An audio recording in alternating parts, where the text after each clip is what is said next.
Indonesia. Negara kepulauan terbesar di dunia. Dikenal dengan semboyan, Bhinneka Tunggal Ika, berbeda-beda tetapi tetap satu. Tapi di bulan Februari 2001, di sebuah kota bernama Sampit di Kalimantan Tengah, semboyan itu hancur berkeping-keping. 48 jam jadi neraka, 500 lebih tewas, 100.000 pengungsi. Hanya butuh 48 jam bagi gesekan kecil di sebuah hiburan malam untuk mengubah kota biasa ini menjadi sebuah zona pemenggalan kepala. Ini adalah kisah tentang bagaimana program transmigrasi negara menanam benih dendam, bagaimana perbedaan budaya menjadi bom waktu, dan mengapa ketika kota itu meledak, negara seolah menghilang. Ini adalah kisah yang tidak boleh dilupakan. Ini adalah anatomi tragedi Sampit, dan ini dimulai puluhan tahun sebelum parang pertama diayunkan. Februari 2001. Nama Sampit, sebuah kota biasa di Kalimantan Tengah, tiba-tiba menjadi sorotan dunia. Media internasional meliput sebuah horor, konflik etnis yang brutal antara suku Dayak dan pendatang Madura. Ratusan orang tewas, puluhan ribu lainnya terpaksa mengungsi. Pertanyaan yang paling mendasar adalah, mengapa? Bagaimana sebuah kota bisa meledak dalam kekerasan yang begitu mengerikan? Jawabannya bukanlah sebuah peristiwa tunggal. Ini adalah akumulasi masalah selama puluhan tahun yang diabaikan. Akar masalah ini bisa ditarik kembali ke program transmigrasi yang digalakan pemerintah Orde Baru. Tujuannya adalah memindahkan penduduk dari pulau-pulau padat seperti Jawa dan Madura ke pulau-pulau yang lebih lengang seperti Kalimantan. Khusus untuk transmigran dari Madura, ada dua faktor pendorong utama. Pertama, kondisi geografis Madura sendiri. Tanahnya kurang subur dan sering mengalami kekeringan, membuat sektor pertanian sulit berkembang. Kedua, kepadatan penduduk yang tinggi menyebabkan persaingan ekonomi yang ketat dan angka kemiskinan yang signifikan. Kalimantan, dengan lahannya yang luas, dijanjikan sebagai tanah harapan untuk kehidupan yang lebih baik. Namun, program ini memiliki kelemahan fatal. Ia gagal mengelola integrasi sosial. Para transmigran ditempatkan di wilayah baru, tanpa pembekalan yang cukup untuk memahami dan beradaptasi dengan budaya serta hukum adat masyarakat asli, yaitu suku Dayak. Hasilnya adalah benturan. Di sektor ekonomi, para pendatang Madura yang dikenal memiliki etos kerja tinggi dan solidaritas kelompok yang kuat dengan cepat mendominasi pos-pos ekonomi vital. Mereka menguasai jaringan transportasi darat dan sungai, memegang kendali di pasar-pasar, dan menjadi pemain utama dalam industri penebangan kayu. Ini menciptakan kesenjangan ekonomi yang tajam. Suku Dayak sebagai penduduk asli merasa semakin terpinggirkan dan kesulitan bersaing di tanah mereka sendiri. Kecemburuan sosial pun menjadi bom waktu. Kesenjangan ekonomi ini diperparah oleh benturan budaya yang fundamental. Masyarakat Dayak hidup dengan hukum adat yang mengedepankan musyawarah dan harmoni komunal. Di sisi lain, masyarakat Madura dikenal sangat menjunjung tinggi harga diri, yang dalam kasus ekstrim diselesaikan melalui tradisi carok atau duel. Cara penyelesaian konflik yang sangat berbeda ini sering menimbulkan gesekan. Ada anggapan luas di kalangan suku Dayak bahwa para pendatang tidak menghormati prinsip di mana bumi dipijak, di situ langit dijunjung. Mereka dianggap membentuk komunitas-komunitas eksklusif dan gagal berbaur dengan budaya lokal. Stereotip negatif pun mengeras di kedua belah pihak, merusak interaksi sosial sehari-hari. Sampit bukanlah ledakan pertama. Sejarah mencatat serangkaian konflik serupa dalam skala lebih kecil yang seharusnya menjadi peringatan. Konflik Sambas di Kalimantan Barat pada tahun 1999 adalah contoh paling jelas. Kerusuhan itu juga melibatkan etnis Dayak dan Madura dan menewaskan banyak korban. Namun, penyelesaian konflik setelahnya tidak pernah menyentuh akar masalah, hanya meredam gejala untuk sementara. Dendam dari konflik-konflik sebelumnya ini tidak pernah benar-benar padam. Ia diwariskan, menjadi cerita dari mulut ke mulut dan terus menumpuk. Maka, pada akhir tahun 2000, kondisi di Sampit sudah sangat rapuh.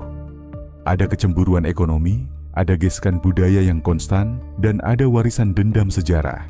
Seluruh elemen untuk sebuah bencana sosial sudah berada di tempatnya. Yang kurang hanyalah satu pemicu. Pemicu itu datang dalam bentuk serangkaian insiden kekerasan di bulan Desember 2000 dan Februari 2001 yang akan kita bahas secara rinci di bagian berikutnya. Bom waktu di Sampit akhirnya meledak. Pemicunya bukanlah satu insiden besar, melainkan serangkaian peristiwa kecil yang saling menyusul dengan cepat. mengubah ketegangan menjadi pertumpahan darah dalam waktu kurang dari 48 jam. Mari kita urai kronologinya hari demi hari. Sabtu, 17 Februari 2001, malam. Malam itu terjadi sebuah perkelahian di sebuah tempat hiburan malam di Jalan Cilikriwut. Insiden ini melibatkan beberapa pemuda dari etnis Dayak dan Madura. Meski tampak seperti perkelahian biasa, di tengah atmosfer yang sudah panas, insiden ini menjadi bahan bakar. Isu berkembang liar. Desas-desus menyebar dari mulut ke mulut menuduh salah satu pihak telah melakukan pengeroyokan. Minggu 18 Februari 2001, dini hari. Sekitar pukul 2 pagi, eskalasi pertama yang fatal terjadi. Sebuah rumah milik keluarga Dayak bernama Timil, yang terletak tidak jauh dari lokasi perkelahian semalam, dibakar oleh sekelompok orang tak dikenal. Keluarga Timil berhasil menyelamatkan diri, namun rumah mereka ludes dilalap api. Aksi pembakaran ini langsung ditafsirkan sebagai serangan terencana terhadap etnis Dayak.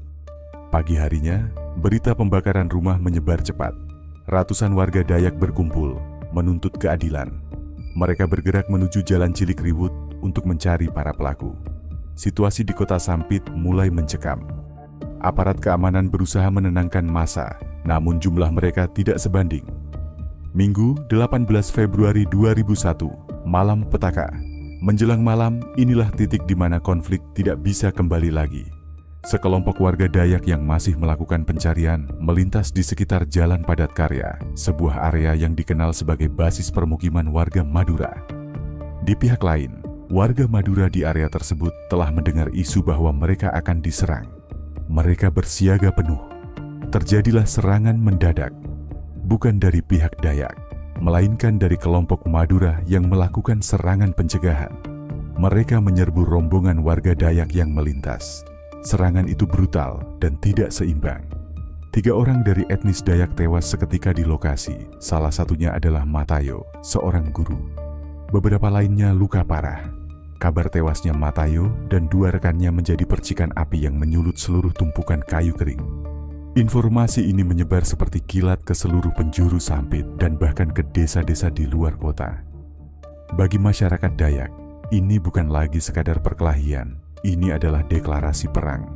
Senin, 19 Februari 2001. Keesokan paginya, situasi sudah tidak terkendali.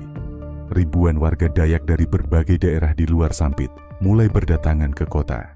Mereka datang dengan senjata tradisional, terorganisir dalam kelompok-kelompok kecil. Kota Sampit lumpuh total. Aparat keamanan yang berjumlah terbatas tidak mampu berbuat apa-apa untuk membendung gelombang massa yang datang dari segala arah. Perburuan atau sweeping terhadap warga etnis Madura dimulai. Massa bergerak dari rumah ke rumah mencari target mereka. Suara-suara teriakan dan keributan terdengar di seluruh penjuru kota. Selasa, 20 Februari 2001. Pada hari Selasa, Sampit telah sepenuhnya berubah menjadi zona perang. Kekerasan terjadi secara terbuka di jalanan. Kelompok massa Dayak menguasai kota, mendirikan pos-pos penjagaan untuk memeriksa setiap orang yang lewat.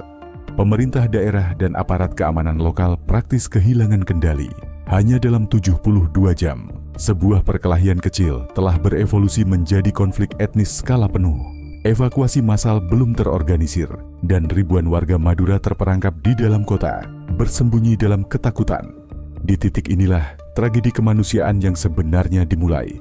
Apa yang terjadi selanjutnya akan menjadi salah satu babak paling brutal dan mengerikan dalam sejarah konflik modern di Indonesia. Setelah Sampit jatuh ke dalam anarki pada 20 Februari 2001, konflik memasuki fase paling brutal.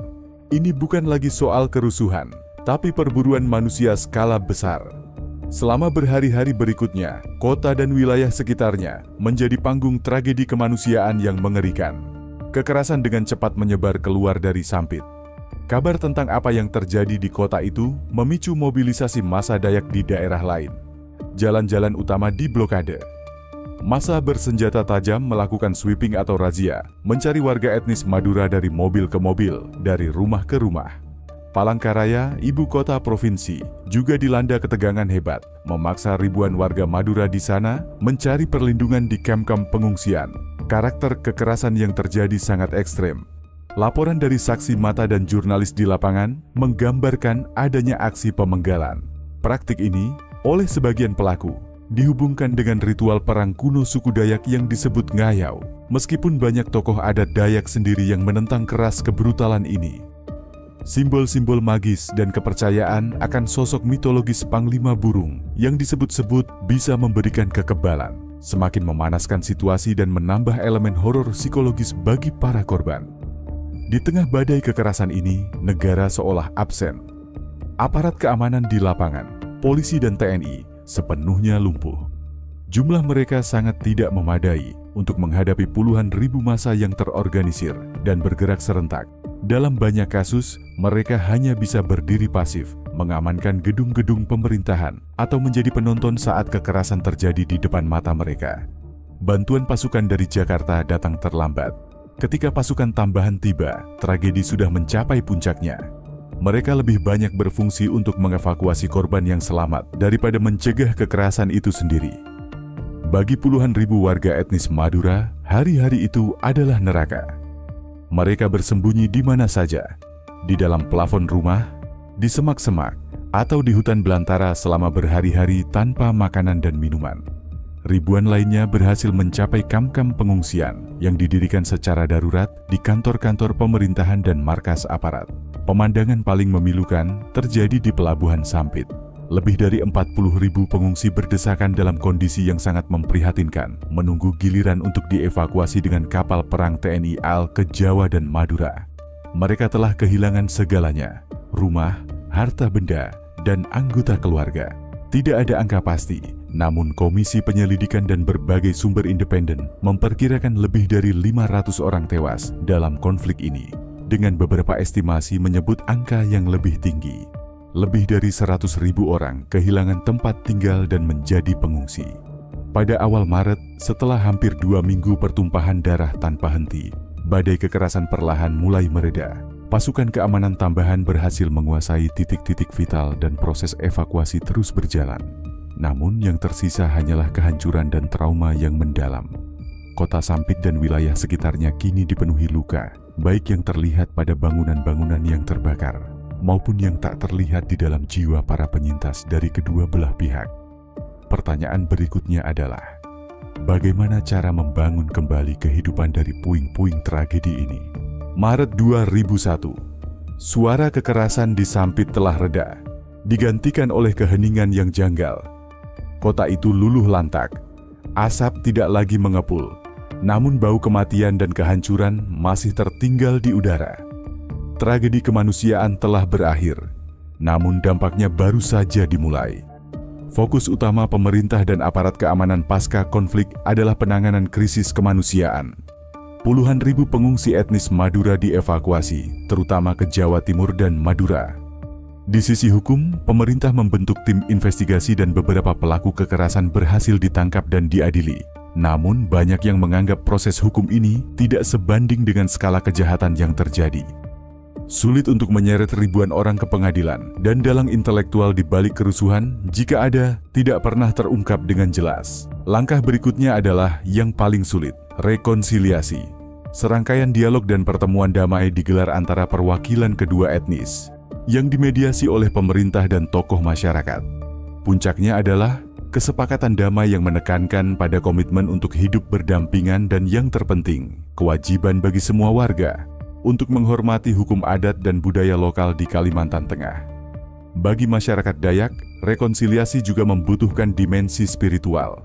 Berbagai upacara adat digelar untuk membersihkan tanah dari pertumpahan darah dan memulihkan keseimbangan spiritual. Ini adalah langkah krusial untuk menutup luka dari sudut pandang budaya mereka. Namun, perdamaian di atas kertas tidak serta-merta mengembalikan keadaan seperti semula. Dampak paling nyata dari tragedi Sampit adalah perubahan demografi.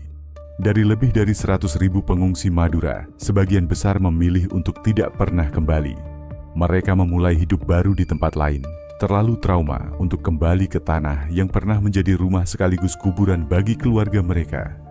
Akibatnya, peta sosial dan ekonomi di Sampit dan sekitarnya berubah secara permanen.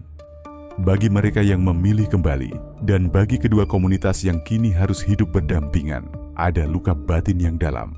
Trauma, kecurigaan, dan stereotip negatif tidak mudah hilang. Butuh waktu bertahun-tahun, bahkan generasi, untuk membangun kembali kepercayaan yang telah hancur lebur. Sampit adalah pelajaran yang sangat mahal bagi Indonesia.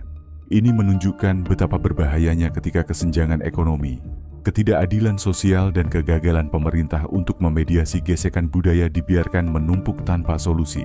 Ini bukan konflik agama. Ini murni konflik sosial, ekonomi, dan budaya yang meledak karena kelalaian negara.